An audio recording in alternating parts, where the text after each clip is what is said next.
तो यहाँ पर हम सेकंड चैप्टर देखते हैं ऑन वायलेंस, यानी कि वायलेंस पर है ये चैप्टर, यानी कि हिंसा पर है ये चैप्टर। तो सबसे पहले यहाँ पर पढ़ते हैं,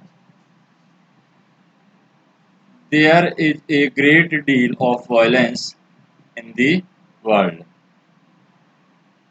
यानी कि यहाँ पर हम कह सकते हैं कि यहाँ पर एक महान डील है किसकी, वायलेंस की, या संसार में बहुत ज़्यादा हिंसा है, संसार में बहुत अधिक हिंसा है। There is a physical violence, यानी यहाँ पर शारीरिक हिंसा है, एंड और आल्सो इनवर्ड वायलेंस, और यहाँ पर आंतरिक हिंसा भी है, यानी कि शारीरिक हिंसा भी है और आंतरिक हिंसा भी है। Physical violence is to kill another, जो शारीरिक हिंसा है वो क्या है, दूसरे को मार डालना। टू हर्ट अदर पीपल, दूसरे को चोट पहुंचाना, दूसरे को मार डालना, दूसरे को चोट पहुंचाना। To hurt other people consciously, consciously होता है जानबूझकर जो चोट पहुंचाई जाती है, उसके लिए यहाँ पर यूज किया गया है कि दूसरे को जानबूझकर चोट पहुंचाना। फिर है डेलिबरेटली, डेलिबरेटली जो वर्ड है यहाँ पर, ये किस लिए यूज किया गया है, डेलिबरेटली जो होता है जानबूझकर, जैसे टू हर्ट अदर पीपल, दूसरे लोगों को चोट पहुंचाना। किस तरीके से दूसरे लोगों को चोट पहुंचाते हैं, कॉन्शियसली, कॉन्शियसली होती है जब हमें खूब पता होता है, किसी काम के बारे में खूब अच्छी तरीके से पता होता है, पूरी चेतना के साथ में हमें पता होता है, हम अच्छी तरीके से जानते हैं, उसके लिए यूज किया गया है कि हम जानबूझकर चोट पहुंचाते हैं। डेलिबरेटली होता है जानबूझकर चोट पहुंचाना। एंड विदाउट थॉट, यानी बिना सोचे समझे। एंड से क्रूल थिंग्स, और अगर हम क्या कहते हैं, निर्दयतापूर्ण बातें करते हैं। क्रूल थिंग्स होता है निर्दयतापूर्ण बातें करना, जिसमें दया कोई नहीं की कोई चीज नहीं हो। Full of antagonism, full of antagonism, antagonism होता है शत्रुता, यानी कि हम किसी से क्या करते हैं, शत्रुता करते हैं। एंड हेट, और नफरत करते हैं, शत्रुता करते हैं, नफरत करते हैं। एंड इनवार्डली, और आंतरिक रूप से। Inside the skin, inside the skin होता है यहाँ पर हृदय से, इनसाइड दी स्किन मतलब हृदय से या दिल से। टू डिसलाइक पीपल, लोगों को पसंद नहीं करते हैं। टू हेट पीपल, लोगों से नफरत करते हैं। टू क्रिटिसाइज पीपल, क्रिटिसाइज का मतलब होता है आलोचना करना, लोगों की आलोचना करते हैं। इनवार्डली, यानी आंतरिक रूप से।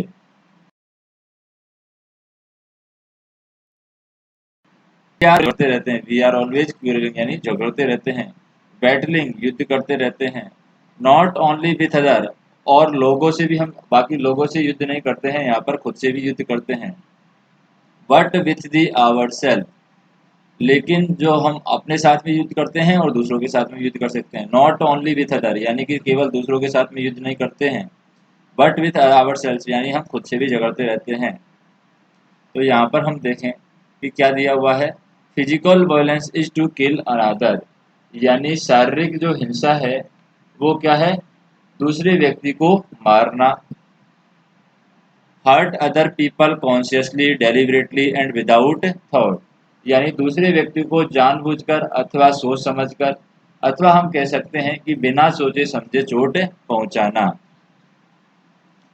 Without thought. से क्रूल थिंग्स, यानी यहाँ पर निर्दयतापूर्ण बातें करना।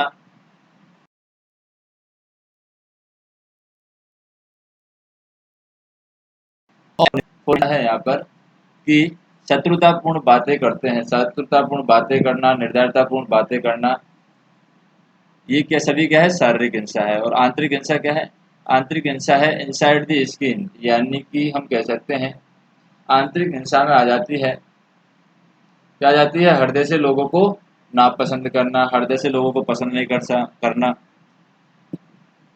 टू डिसलाइक पीपल, यानी inside the skin to dislike people का मतलब है हृदय से लोगों को पसंद नहीं करना। टू हेट पीपल, लोगों से घृणा करना। टू क्रिटिसाइज पीपल, की आलोचना करना। इनवार्डली, ये आंतरिक हिंसा है। वी आर ऑलवेज क्विरलिंग, यानी हम कह सकते हैं कि अंदर से हम, इनवार्डली मतलब होता है अंदर से, अंदर से वी आर ऑलवेज क्वेरलिंग, यानी अंदर से हम हमेशा झगड़ते रहते हैं। Battle not only with other, यानी कि हम अंदर से केवल हम दूसरों व्यक्तियों से नहीं झगड़ते हैं, बल्कि बट विथ आवर सेल्फ, यानी कि बट विथ आवर सेल्फ का मतलब हम स्वयं से भी झगड़ते हैं, सिर्फ दूसरे से नहीं झगड़ते हैं, हम यहाँ पर स्वयं से भी झगड़ते हैं। We want people to change, हम लोगों को बदलना चाहते हैं। We want to force them, हम उनको फोर्स करते हैं या बाध्य करते हैं। क्या बाध्य करते हैं? To our way of thinking, यानी हम उनको बाध्य करते हैं कि वो हमारे तरीके से सोचे, हम उनको इस तरीके से करना चाहते हैं ताकि वो हमारी विचारधारा है उसके अनुसार काम करें। हम अपनी विचारधारा है लोगों पर थोपना चाहते हैं। इन दी वर्ल्ड, यानी कि संसार में। वी ग्रो अप, यानी संसार में हम बड़े होते हैं। वी ग्रो अप यानी बड़े होते हैं। We see a great deal of violence, यानी हम क्या देखते हैं? मानव अस्तित्व के प्रत्येक स्तर पर बहुत अधिक हिंसा हम देखते हैं। Great deal of violence at all level of the human existence, यानी मानव अस्तित्व के जितने भी क्षेत्र हैं, मानव अस्तित्व के प्रत्येक स्तर पर बहुत अधिक हिंसा हम देखते हैं। द अल्टीमेट वायलेंस इज वार, यानी हम कह सकते हैं कि जो अंतिम युद्ध है, अंतिम जो हिंसा है वो क्या है? युद्ध। द किलिंग फॉर आइडियाज, जो कि विचारधाराओं के लिए ये किया जाता है। किलिंग फॉर आइडिया, विचारधाराओं को मारने के लिए किया जाता है। For so called religious principle, यानी हम कह सकते हैं विचारधाराओं के लिए जो क्या कहा जाता है? तथाकथित धार्मिक सिद्धांतों के लिए लड़ा जाता है। रिलीजियस प्रिंसिपल यानी धार्मिक जो नियम कायदे होते हैं उनके लिए लड़ा जाता है। फॉर नेशनलिटीज, यानी राष्ट्रीयता के लिए लड़ा जाता है। The killing to preserve a little piece of land, यानी भूमि के एक छोटे से टुकड़े को अपने पास रखने के लिए लोगों की हत्या की जाती है। To do that man will kill, यानी ये सब करने के लिए लोग मारे जाते हैं। डिस्ट्रॉय, यानी कि खत्म कर दिए जाते हैं, मार दिए जाते हैं।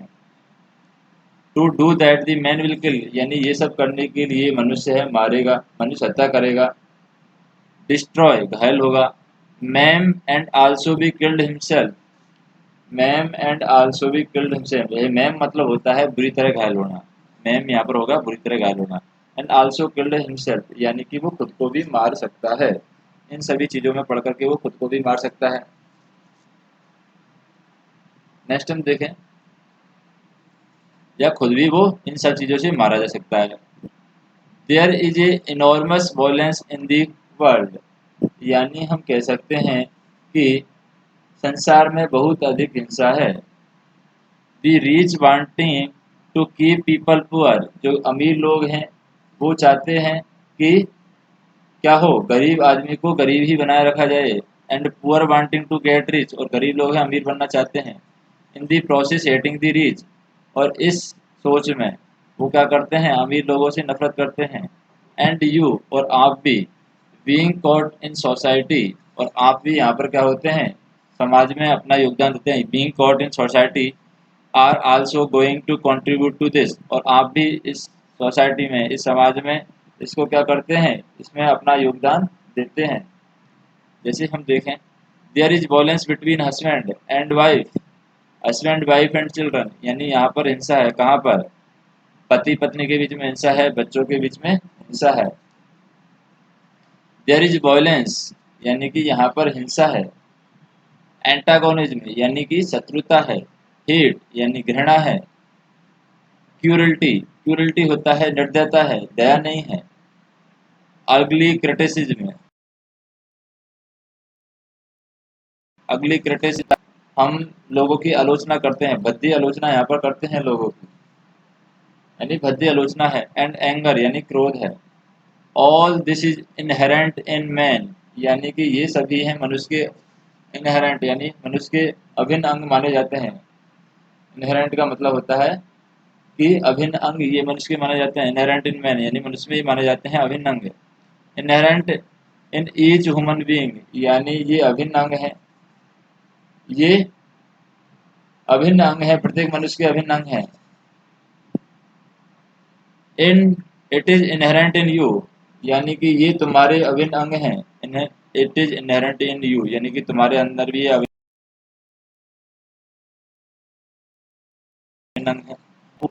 और यहाँ पर हम कह सकते हैं कि शिक्षा तुमको इन चीज़ों से दूर रखने में सहायता करती है। Suppose to help you to beyond all that, यानी इन सबसे दूर रखने में सहायता करती है। आपकी कौन करती है? शिक्षा करती है। Not merely to pass an examination and get a job, यानी जो शिक्षा प्राप्त की जाती है उसका मतलब क्या है? शिक्षा केवल परीक्षा में उत्तीर्ण होना नहीं है। Not merely to pass examination get a job, यानी शिक्षा का मतलब ये नहीं है कि तुम पास हो जाओ एग्जाम को और जॉब लग जाओ या जॉब प्राप्त कर लो। You have to be educated, अगर तुम शिक्षित हो, so that you become a really beautiful, तुम इसलिए शिक्षित हो, तुम्हें शिक्षित होना पड़ेगा ताकि तुम वास्तव में सुंदर हो सको। रियली ब्यूटीफुल, वास्तव में सुंदर हो सको। हेल्दी, यानी कि स्वस्थ हो सको। स्वस्थ सैन, सैन मतलब होता है मस्तिष्क, यानी कि स्वस्थ मस्तिष्क के लिए किया गया है। ब्यूटीफुल एंड हेल्दी सैन, यानी कि स्वस्थ मस्तिष्क। रेशनल ह्यूमन का मतलब है विवेकशील व्यक्ति बनो। नॉट ए ब्रूटल मैन, यानी एक विवेकशील व्यक्ति बनना है, ना कि एक पाशविक। ब्रूटल मतलब होता है पाशविक मैन। बहुत चालाक है। Who can argue and defend his brutality, जो कि आर्ग्यू देता है, यानी चालाक आपको क्या करना है, न कि एक पाशविक व्यक्ति बनना है। बहुत चालाक व्यक्ति जो तर्क कर सके और अपनी पाशविकता को सही सिद्ध कर सके। डिफेंड हिज ब्यूटिलिटी, यानी अपनी जो पाशविकता है उसको सही सिद्ध बता सके। You are going to face all this violence at you grow up, यानी हम कह सकते हैं कि जैसे तुम ज्यो ज्यो बड़े होगे इन सब हिंसाओं का तुम सामना करोगे। यू विल फॉरगेट, यानी तुम भूल जाओगे। All that you have heard here, यानी जो यहाँ पर तुमने सुना है वो सब तुम भूल जाओगे। Will we catch in stream of society, और जो तुमने यहाँ पर पढ़ी है उन सब चीज़ों को भूल जाओगे और तुम समाज की सामान्य धारा में फंस जाओगे। You will be catch in stream of society, यानी कि समाज की जो धारा है उसमें फंस जाओगे। You will become like the rest of the cruel, यानी कि आप भी उन बाकी जो लोग निर्दयी हैं उनके जैसे हो जाओगे। Cruel, hard, bitter, angry, violent and word, and you will not help to bring about a new society, और यहाँ पर तुम एक नया समाज और नया संसार नहीं बना पाओगे। एंड न्यू वर्ल्ड, यानी नया संसार तुम नहीं बना पाओगे। नेक्स्ट हम देखें, but a new world is necessary, लेकिन नया संसार है वो कंपलसरी है, नेसेसरी है, आवश्यक है। ए न्यू कल्चर इज नेसेसरी, एक नई संस्कृति यहाँ पर जरूरी है। The old culture is dead, यानी जो पुरानी संस्कृति है वो मृत हो चुकी है। वर्न, यानी जल चुकी है। एक्सप्लोडेड, यानी उसको दफना दिया गया है। वेपोराइज्ड, वेपोराइज्ड मतलब कि उसको वाष्प बनाकर उड़ा दिया गया है। You have to create a new culture, तो यहाँ पर तुमको एक नई संस्कृति उत्पन्न करनी है। You have to create a new culture, यानी तुम्हें यहाँ पर नई संस्कृति को उत्पन्न करना है, ये नई संस्कृति के बारे में बताना है। A new A new culture can not be based on violence, जो नई संस्कृति होगी वो हिंसा पर बेस्ड नहीं होगी, हिंसा पर आधारित नहीं हो सकती। The new culture depend on you, नई संस्कृति तुम्हारे ऊपर निर्भर करती है। Because the older generation has built a society based on violence, यानी जो पुरानी पीढ़ी है उसने हिंसा पर आधारित और वायलेंस, यानी हिंसा पर आधारित, जो पुरानी पीढ़ी है उसने हिंसा पर आधारित, आक्रामकता पर आधारित समाज का निर्माण किया है। Violence based on aggregation, aggressiveness, aggressiveness होता है आक्रामकता। And it is the that has caused all the confusion, और यहाँ पर जो पुरानी पीढ़ी है उसने हिंसा पर आधारित, आक्रामकता पर आधारित समाज का निर्माण किया है। एंड हम कह सकते हैं and that has caused all the confusion, और यही कारण है जिसकी वजह से यहाँ पर अनिश्चितता है और कष्ट उत्पन्न हुए हैं। ऑल दी मिसरीज, यानी कि अनिश्चितता, मिसरीज होता है कंफ्यूजन, दुख, यही कारण है कि यहाँ पर दुख उत्पन्न हुए हैं। The older generation have produced this world, यानी हम कह सकते हैं कि जो पुरानी पीढ़ियों ने इस संसार को बनाया है। And you have to change it, और तुम्हें इसे बदलना है। You can not just sit back and say, और तुम यहाँ पर केवल बैठे नहीं रह सकते। ये निष्क्रिय नहीं रह सकते और यह नहीं कह सकते हो I will follow the rest of people and seek success and position, यानी कि मैं क्या करूँगा, मैं शेष आदमियों का अनुसरण करूँगा और सफलता और पद को प्राप्त करूँगा। सीक सक्सेस एंड पोजीशन यानी सफलता और पोजीशन प्राप्त करूँगा। इफ़ यू डू यानी यदि तुम ऐसा करते हो, your children are going to suffer तो तुम्हारे बच्चे हैं यहाँ पर कष्ट झेलेंगे। You may have a good time तुम्हारा समय अच्छा हो सकता है, बट परंतु your children are going to pay for it लेकिन तुम्हारे बच्चे हैं वो इसके लिए या इसका फल तुम्हारे बच्चों को भुगतना होगा। सो यू अकाउंट इसलिए तुमको इन बातों का ध्यान रखना चाहिए। The outwards cruelty of man to man in the name of God, यानी यहाँ पर हम कह सकते हैं ईश्वर के नाम पर ये यहाँ पर क्या होता है, मैन और मैन ईश्वर के नाम पर name of God, in the name of religion यानी कि धर्म के नाम पर लड़ता है। The name of self importance यानी आत्म महत्व के नाम पर लड़ता है। द नेम ऑफ सिक्योरिटी और परिवार की सुरक्षा के बारे में लड़ता है। You will have consider the outward cruelty and violence, तो यहाँ पर हम कह सकते हैं you will have to consider यानी तुम्हें यहाँ पर कंसिडर करना होगा। क्या कंसिडर करना होगा? आउटवर्ड क्रूरल्टी एंड वायलेंस यानी जो बाहरी क्रूरल्टी है और वायलेंस है उसको कंसिडर करना होगा। तो तुमको बाहरी निर्दयता, हिंसा और आंतरिक हिंसा है जिसे तुम अभी तक नहीं जानते हो उस पर ध्यान देना होगा। And inward violence which you do not yet follow, तो ये यहाँ पर हम कह सकते हैं you will have to consider the outward cruelty, यानी इसलिए हम कह सकते हैं कि तुम्हें इन बातों का ध्यान रखना होगा। You have to consider the outward cruelty यानी जो बाहरी निर्दयता है उसका यहाँ पर ध्यान रखना होगा। मनुष्य ही मनुष्य के प्रति बाहरी निर्दयी नहीं हो सकते, नहीं हो, इसका ध्यान रखना होगा। And the inward violence which you do have yet know, और जो यहाँ पर आंतरिक हिंसा है, आंतरिक हिंसा जिसे तुम अभी तक नहीं जानते हो उस पर ध्यान रखना होगा। यू आर स्टिल यंग अभी तुम जवान हो, तुम अभी जवान हो, you are still young. But as your grow older you will realise how inwardly man goes through hell, यानी कि अभी तुम युवा हो लेकिन जब तुम बड़े होगे तो तुम महसूस करोगे। यू विल रियलाइज यानी तुम महसूस करोगे, क्या करोगे कि मनुष्य inwardly man goes through hell यानी मनुष्य आंतरिक रूप से किस प्रकार नरक में गुजरता है। Through great misery and because he is constant metal, और एक किस प्रकार कष्टों से गुजरता है क्योंकि वह लगातार बैटल करता है विथ हिमसेल्फ यानी खुद से, विथ हिज वाइफ अपनी पत्नी से, विथ हिज चिल्ड्रन यानी अपने बच्चों से, एंड विथ हिज नेबर यानी कि उनके पड़ोसियों से, विथ द गॉड यानी भगवान से। He is sorrow and confuse there is no love no kindness and no generosity and no charity, यानी यहाँ पर हम कह सकते हैं कि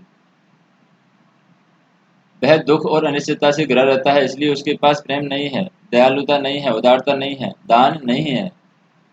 देयर इज नो लव कोई प्यार नहीं है, कोई काइंडनेस दयालुता नहीं है, कोई जेनरसिटी, जेनरसिटी होता है यहाँ पर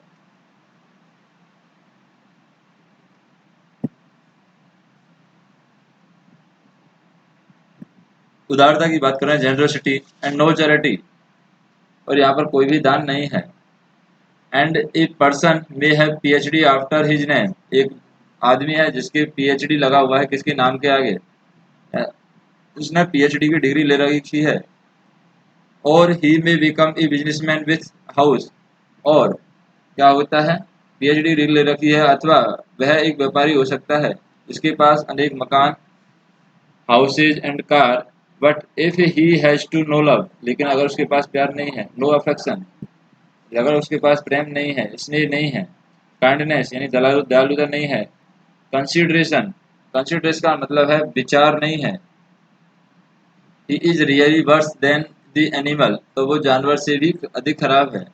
because he contribute to a world that is destructive, तो क्योंकि वह एक ऐसे संसार में योगदान देता है जो कि विनाशकारी है। So while you are young, क्या तुम जवान हो?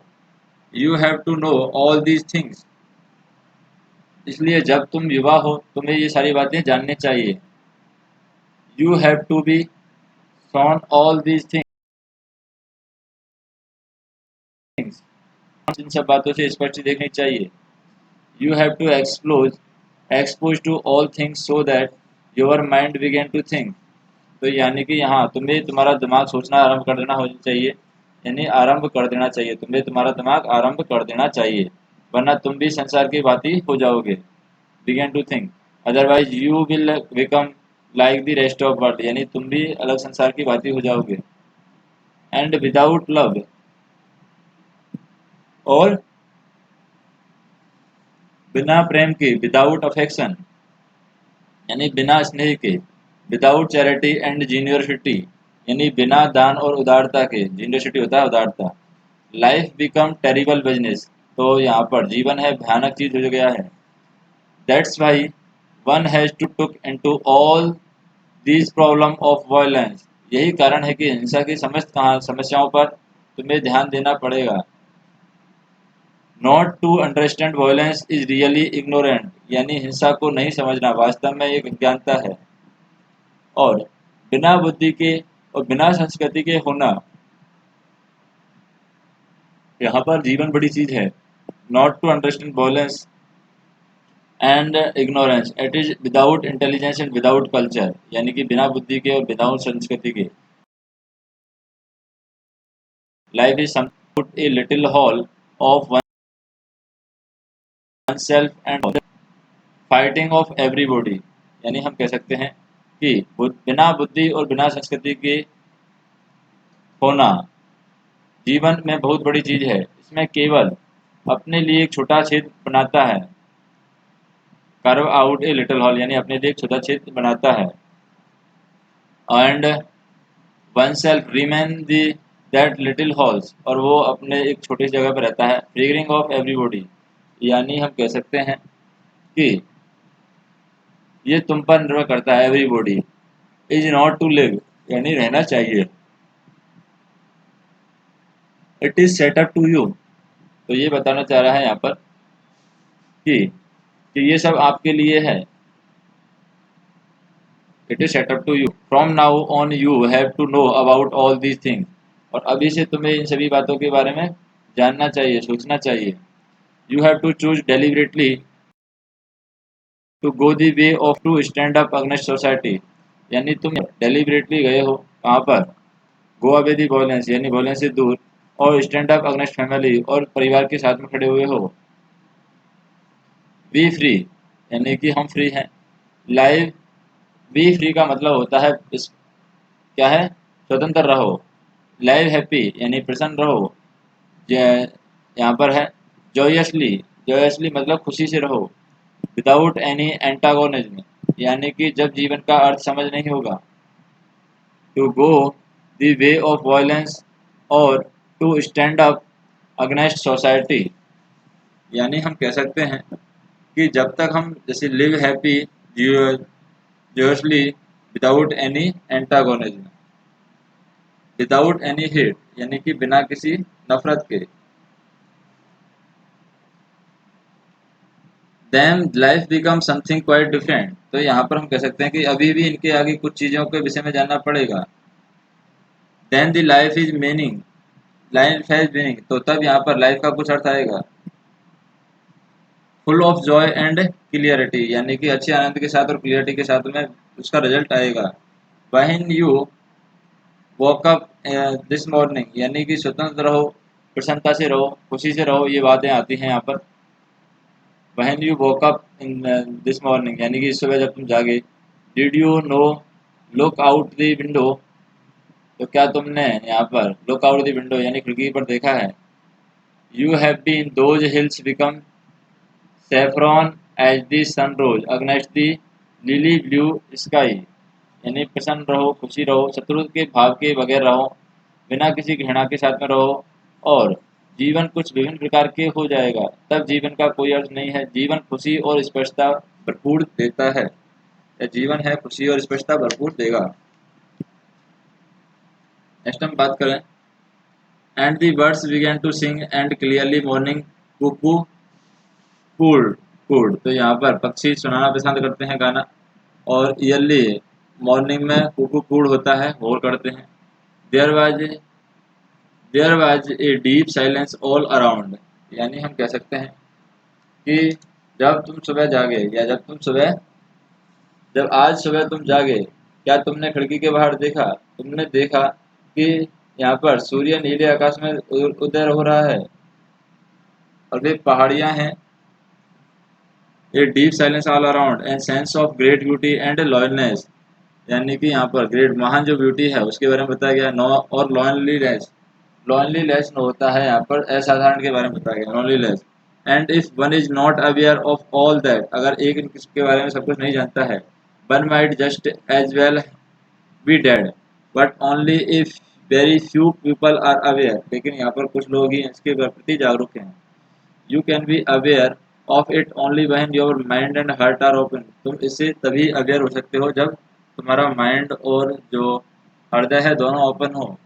When you are not frightened, यानी कि जब तुम नहीं झगड़ते हो।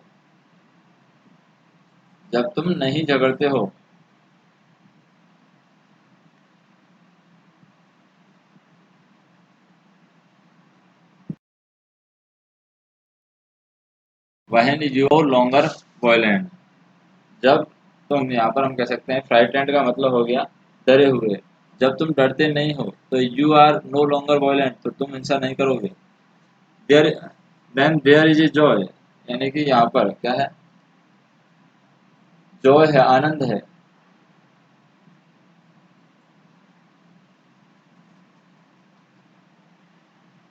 There is extraordinary bliss.